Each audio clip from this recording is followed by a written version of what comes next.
último ano, nós vamos retomar a nossa aula de hoje, que é falando sobre o nosso capítulo 5, a caracterização da vegetação brasileira. Nós falamos na aula anterior que o IBGE determinou 12 fisionomias e nós vamos continuar com o estudo da nossa fisionomia da vegetação brasileira. É referente aos módulos 22 até o módulo 25, sempre abordando os pontos principais da nossa apostila. Continuando agora, nós vamos falar de mais 3 tipos de vegetações, tá? A campinarana, as savanas e estepes, tá certo? Então, a campinarana, como vocês podem ver aqui na nossa figurinha, tá? Ela está típica aí na região da fronteira. Espera um pouquinho que ela saiu aqui de foco, vamos voltar aqui. Então, ela está na fronteira da Colômbia e da Venezuela e também por toda a Amazônia. Então, se a gente observar a figura, ela dá uma impressão, né? A gente fala que é um falso campo, tá?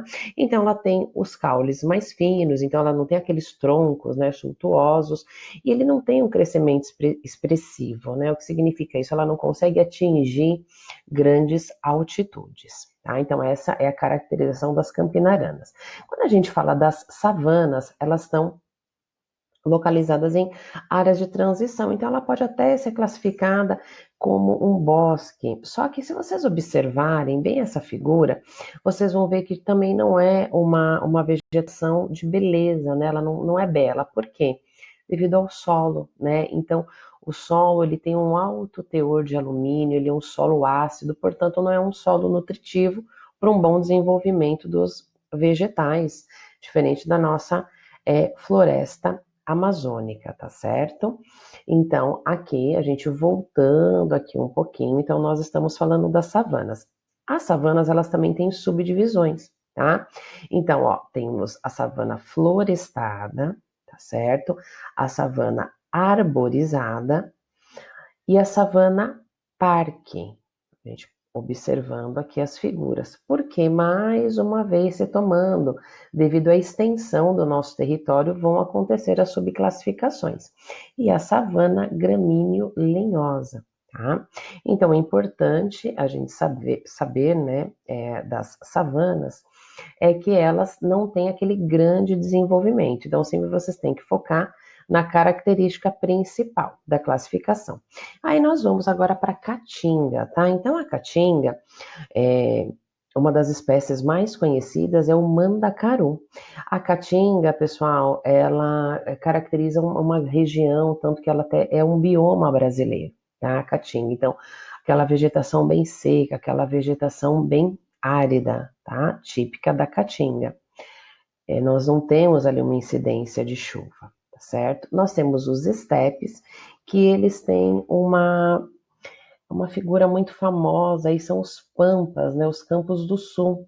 Então, é uma fotografia de filmes que a gente vê com uma certa frequência, bem importante para a pastagem, né? Então, o gado bovino, ele se alimenta dessa vegetação muito típica de climas mais frios, tá certo? Bom, aqui dentro do módulo 24 e 25, a gente falando de mais vegetações, já finalizando, nós temos os ecótonos, tá? Os ecótonos, eles são típicos de uma área de transição, tá? Então, aqui um exemplo de ecótono, exemplificando para vocês, quando nós temos em regiões litorâneas, um fluxo ali de lagos, de águas doces, então ele está numa área de transição, então o ecótono é típico de uma área de transição. Nós temos também a restinga, que ela é típica da vegetação de áreas litorâneas. Então, em áreas litorâneas, em áreas que nós temos praias, nós temos uma vegetação característica que são as restingas, tá certo?